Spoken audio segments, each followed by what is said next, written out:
was the summer of 1979. Boat-sized Buicks lined the parking areas along street-side shopping areas. In a crowd of bell-bottom-wearing pedestrians walking the streets, the bowl-shaped haircut reigned supreme, men's versions topped off with oversized sunglasses and mustaches above the mouth. A businessman is seen typing away on an Apple II typewriter, what would now seem like a clunky, noisy, oversized piece of machinery. May of 1979 was a world of its own, whose economy, technology, and political issues were highly contrasted from the political, entertainment, and social climates of today, and this was made exemplary by a few primary events. One of the most notable events that shaped the mood of 1979 was the proliferation of new technology in three key areas: home computing, portable audio hardware, and NASA satellite missions. NASA's satellite technology in 1979 was primarily used to transmit UHF signals to receiving stations on land for military and television broadcasting. Today, according to astronomy expert Bill Cook, the signals used are transmitted at a much higher frequency with GPS technology and triangulation to communicate between satellites and relay centers.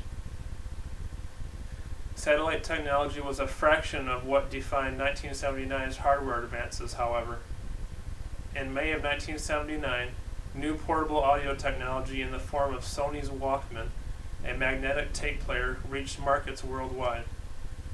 According to Sony founder Akio Morita, it was the product that will satisfy those young people who want to listen to music all day. Demonstrations were done showing how a listener could multitask while listening to a Walkman in Yoyogi, a major park in Tokyo. But portable audio breakthroughs didn't comprise all of the year's inventions. Computer technology thrived, and on May 8, 1979, Radio Shack released an upgraded operating system for the then popular TRS-80 desktop computer. The operating system was called TRS-DOS 2.3, which was a shell command line operating system created by the Radio Shack programmers. It allowed copy, print, and save commands, whose maximum RAM memory maxed out at 64 kilobytes of data. A computer which hosted this operating system would typically sell for around $3,500 in 1979. Now that we've explored the technological realm of 1979, let's discuss popular culture and events of the period. One of the most pioneering events to the music industry was the launch of a series of concerts by Elton John in Leningrad, USSR. On May 21, 1979, Elton John set a new standard for international music performances.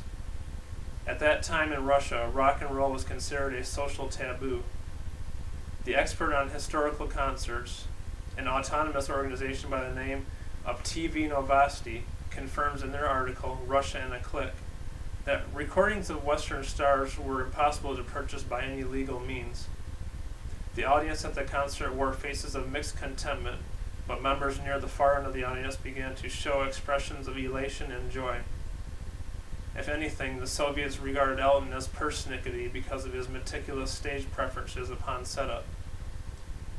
But despite his minor discrepancies, the audience was awestruck, as the concert was the first live Russian rock and roll performance exhibited on a grand scale.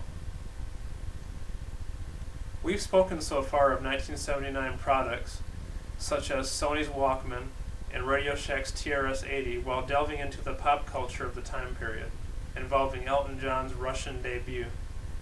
Now I'm going to share with you some political facts occurring in May of 1979. On May 3rd, the first woman Prime Minister of Great Britain, Margaret Thatcher, was appointed to represent the Conservative Party. Thatcher remained conservative in times of high inflation, high taxation, and over-regulation. According to historian Martin Kettle, Thatcher had to abide by the laws that the Labour Party already established. The unreformed Labour Party was the subject of the public revolt, thus inciting Thatcher into office. Thatcher was victorious in reforming the many labor and tax laws which needed improved legislation.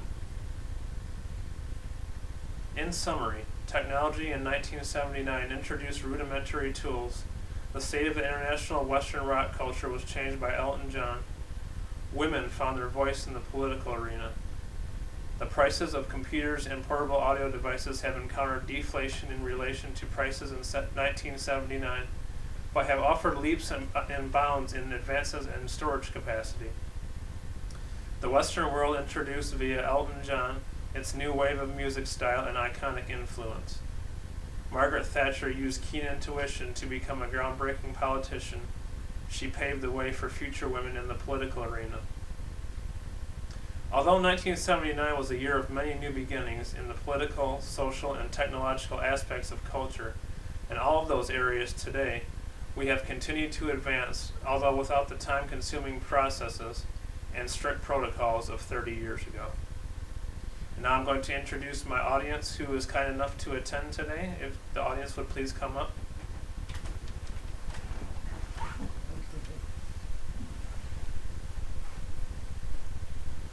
Hello all. Hello. Hello. This is Sharon Miller. This is my mother, Jeannie Miller.